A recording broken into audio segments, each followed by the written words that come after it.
مکی اور سسرال کی مہرو۔ اس نے ایک نظر گلی کا موڑ مڑتی صوبان کی بائک کو دیکھا اور دوسری نظر سامنے گھر کے دروازے پر ڈالی۔ یہ دروازہ اور اس بار جو گھر تھا اس کے ماں باپ کا گھر یعنی میکا تھا۔ یہ سوچ کر ہی اس کی رگوں میں سکون اتر گیا، بچپن اور جوانی کی یادوں کا مسکن۔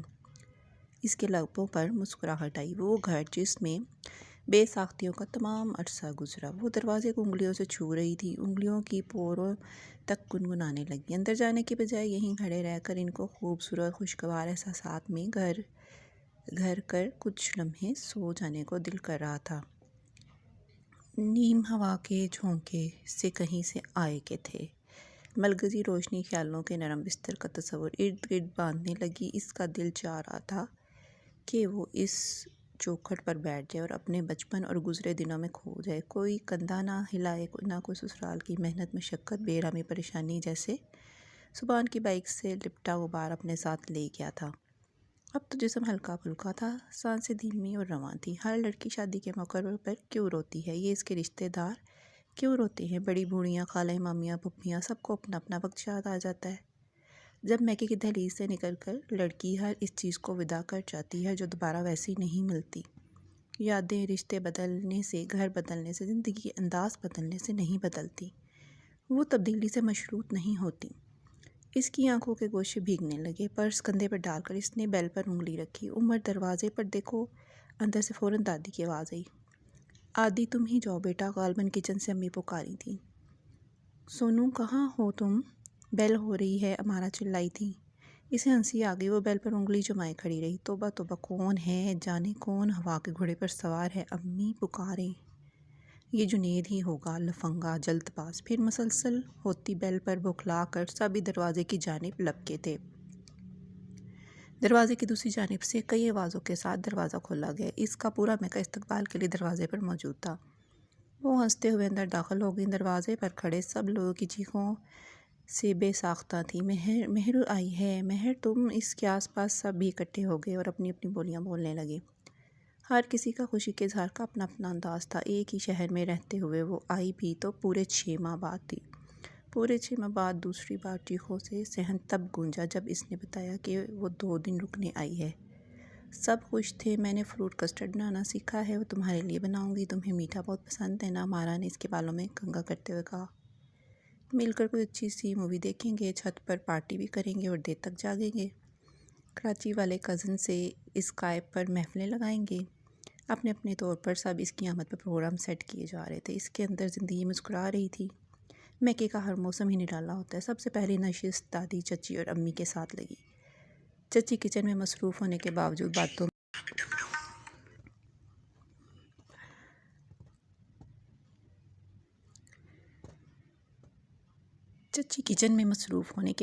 باتوں میں شامل ہو رہی تھیں۔ دادی اور امی البتہ تخت پر باتوں کے ساتھ ساتھ لحافوں کے مربع میں بھی لگی ہوئی تھیں۔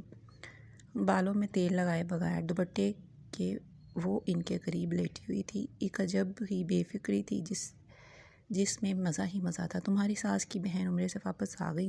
صبان کی پروموشن کا کیا ہوا؟ نادرا آپا بیٹے کی منگنی کر رہی ہیں، تمہیں بھی بلائیں گی وہ۔ تم اجازت لے کر رکھنا ورنہ تمہاری ساس عین وقت پر بیمار پڑ جاتی ہے۔ تمہاری نندوں کے رشتے ہوئے کہیں؟ تمہارا دیور اور کتنے سال فیل ہوتا رہے گا؟ بلا وجہ خرچہ کروا رہا ہے بھائی کا، اور تم یہ سوٹ پہن کر آ گئی، ڈھونڈ کر پہنا ہوگا۔ میکے آ رہی تھی، یہ حلیہ بنا کر آتے ہیں ماں باپ کے گھر۔ آنکھیں دیکھو جیسے کسی بڑی بیماری سے اٹھی ہو۔ پریشانی نہ کرو، انشاءاللہ سب بہتر ہوگا، اللہ خوش رکھے۔ سکھی رہو، بچوں کا ادب اور گھر والوں سے محبت سے رہا کرو۔ سسرال میں تو شروعات میں یوں ہی ہوتا ہے، کئی سال لگ جاتے ہیں معاملات سمجھنے اور سنبھالنے میں۔ سکھ کے موسم میں بھی بالآخر آ ہی جاتے ہیں۔ ارے تمہیں تو نیند آ رہی ہے، چلو اندر چل کر لیٹو میرا بچہ۔ وہ کمرے میں آ کر لیٹی اور چند ہی لمحوں میں بے خبر ہو کر سو گئی۔ لمبی نیند لے کر اٹھی تو اپنے ساتھ لایا واحد جوڑا پہننے کے لیے نکالا اور فریش ہونے چل دی۔ پورا گھر سنسان پڑا تھا۔ گیلے بالوں کے ساتھ کھڑے ہو کر گھر کا جائزہ لینے لگی۔ نظروں کے سامنے ٹھنڈا میٹھا پرکیف منظر تھا، اس کے میکے کے گھر کا۔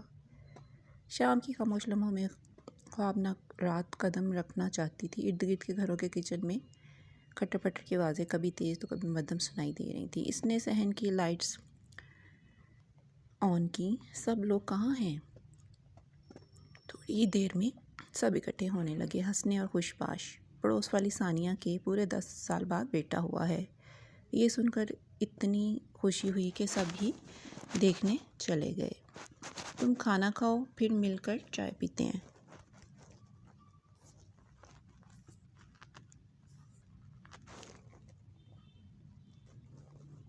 چائے پینے کے بعد امی 3 خوبصورت رنگوں والے سلے ہوئے سوٹ لائیں۔ تمہارے لیے بنوائے تھے، پسند آئے؟ یہ رکھ لو، کام آئیں گے۔ تھوڑی ہی دیر بعد دادی نے 2000 اپنی مٹھی سے اس کے ہاتھ میں منتقل کر کے اس کی مٹھی بند کر دی۔ یہ بیڈ شیٹ میرے بھائی نے گوادر سے بھیجی، تم اپنے بیڈ پر بچھانا، بہت خوبصورت لگے گی، چچی بولی۔ اس بار باکشوار کے 2 پرچے دے گئے ہیں، ایک تم لے جاؤ، رات کو ڈائجسٹ پڑھنے کا مزہ ہی اور ہے۔ عامرہ نے سب سامان کے اوپر اسما کا شعار رکھا۔ سسرال میں بھی سبھی پیار کرتے ہیں، سب ساتھی ہوتے ہیں، رشتے بنتے ہیں، پر یہ پیار اتنا سچا کیوں لگتا ہے؟ شعار پڑھنے میں وہ اتنی گم تھی کہ پاس پڑے موبائل پر میسج ٹون بجی تو اس کا دھیان ہی نہ گیا۔ جنید، عادی اور عمر اس کے لیے آئس کریم اور چاکلیٹس لائے تھے۔ دونوں چیزیں فریج میں رکھ کر سب نے رات کا کھانا مل کر بنانے کا فیصلہ کیا۔ سبھی نے کچن میں دھاوا بول دیا۔ تھوڑی ہی دیر میں وہاں ایک ہڑبڑ مچ گئی۔ فروٹ کسٹرڈ بنانے کے لیے کسی نے فروٹ دھو کر کٹنگ کی، کسی نے بریانی بنانے کے لیے عمارہ کی مدد کی، کسی نے رائتا بنایا۔ بریانی کو دم پر رکھنے کے بعد آخر میں مہر نے سب کے لیے چائے بنائی۔ کھانے سے پہلے چائے پینے کی کیا تک تھی بھلا؟ کیونکہ کھانے کے بعد ہم کو کولڈ ڈرنک پئیں گے ہم۔ آج ہم نے بہت کام کر لیا ہے۔ سبھی نے بچپن کی یاد تازہ کرتے ہوئے لہک لہک کر کمرشل کو گنگنایا۔ باتیں تھیں، ہنسی تھی، سکون تھا۔ اس دوران مہر کے موبائل اسکرین پر بہت میسیج جمع ہو گئے تھے۔ ابھی رات کے 9 بج رہے تھے۔ رات کا کھانا کھانے کے بعد سبھی مل کر بیٹھے تو باتوں باتوں میں وقت گزرنے کا احساس ہی نہ ہو سکا۔ برآمدے کے فرش پر عادی کے ساتھ لوڈو کھیلنے لگی۔ عمارہ دادی کی ہدایت پر اس کو دیے جانے والے تحائف اور سامان وغیرہ ایک جگہ اکٹھے کرنے لگی، کیونکہ کل اسے یہاں سے چلے جانا تھا۔ فریج سے لیموں کا شربت، اسٹور سے اچار کے 2 مرتبان، اس کا پرس۔ سنو، جنید اور عمران کے اس کے ارد گرد بیٹھے ہوئے تھے۔ اور کیا رہتا ہے؟ عمارہ سامان سمیٹتے ہوئے بڑبڑائی۔ آزادی اور بے فکری کی مدت پوری ہونے والی تھی۔ مشینی زندگی اس کی منتظر ہے۔ منظر بدلنے لگا، دل اور دماغ پر ہر چیز سے بدظن ہونے لگی۔ تھوڑی ہی دیر میں عمارہ اس کا موبائل لیے اس کے پاس آئی۔ نیو میسیجز کا تعداد 25 ہو گئی ہے۔ سارے ہی سبحان بھائی کے میسیج ہیں، تم اوپن کر کے پڑھتی جاؤ، میں سن رہی ہوں۔ اس نے ہر احساس سے نظر چرا کر فی الحال لوڈو پر توجہ مرکوز کر دی۔ آفس کے بعد کھانا کھا کر سونے لگا ہوں۔ میسیج نمبر 2، فریش ہو کر دوستوں میں جا رہا ہوں۔ رات کے 2 بج رہے ہیں، میں کمپیوٹر پر کام کر رہا ہوں۔ تم اپنے امی ابو کے پاس جا کر میرے امی ابو کو بھول گئی ہو۔ امی کی طبیعت کل سے خراب ہے۔ بہن کی شادی کے موقع پر چھوٹا بھائی باپ سے اب اتنا کیوں رو رہی ہیں؟ دولہا بھائی کیوں نہیں رہ رہے؟ باپ بیٹا آپ ہی گیٹ تک روئیں گی، دولہا بھی قبر تک روئیں گے۔ سبحان کی امی کی طبیعت کا سن کر سب خاموش ہو گئے۔ فنی میسیج پر سب ہنس رہے تھے۔ تمہارے بغیر نیند نہیں آتی مہرو؟ بس باقی میں خود پڑھ لوں گی۔ اس نے موبائل گود میں رکھ لیا۔ اب سارا دھیان سبحان اور اس کے گھر والوں کی طرف منتقل ہو گیا تھا۔ سبحان نے الماری بے ترتیب کر دی ہوگی، چولہا گندا کیا ہوگا، امی وقت پر دوائی نہیں لیتی ہوں گی، طبی بیمار ہو گئی ہیں۔ اگلا میسیج تھا، مہرو میں 5 دن کے لیے کراچی جا رہا ہوں، امی کی طبیعت بھی بہتر ہو گئی ہے، تم چاہو تو کل آ جانا، چاہو تو میرے آنے تک مزید رہ لو۔ ابھی بہت سارے میسیج نیو بھی تھے، مگر اس میسیج کو اس نے دوبارہ پڑھا، پھر پڑھا۔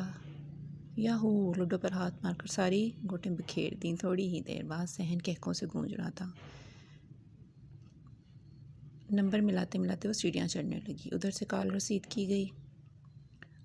آ گئی یاد میری، سبحان کا لہجہ شکوہ لیے ہوئے تھا۔ آپ نے بھی تو کال نہیں کی، لو بھلا تمہارے پاس وقت کہاں تھا میرے لیے؟ کتنے میسیج کیے، ایک کا بھی تم نے رپلائی نہیں کیا۔ مہرو کو غصہ آنے کو تھا، جس پر ہی سبحان نے کہا، میں امی کی دوائیں میڈیکل اسٹور سے لے رہا ہوں جو تمہارے گھر کے پاس ہے۔ تو مہرو بے چین ہو گئی، اپنے گھر کا احساس اسے ستانے لگا۔ ایک ادا سے کہا، آ جائیں، میں آپ کے ساتھ گھر چلتی ہوں۔ سبحان کو اپنے کانوں پر یقین نہ ہے، کیسے 6 مہینوں کے بعد گھر آنے والی مہرو اب 6 دن بھی میکے رہنے کو تیار نہیں؟ گھر میں سب کو خدا حافظ کہتے ہوئے مہرو نے ایک بار سوچا، میں انوکھی نہیں ہوں، ہر شادی شدہ لڑکی مہرو ہوتی ہے۔ میکے میں ہو تو سسرال کی فکر، سسرال میں ہو تو میکے کی یاد آتی ہے۔ آدھی سانس ہر شادی شدہ زندگی کی میکے میں اور آدھی سانس سسرال میں اٹکی ہوتی ہے، اور یہی کامیاب شادی شدہ زندگی کی ضمانت ہے۔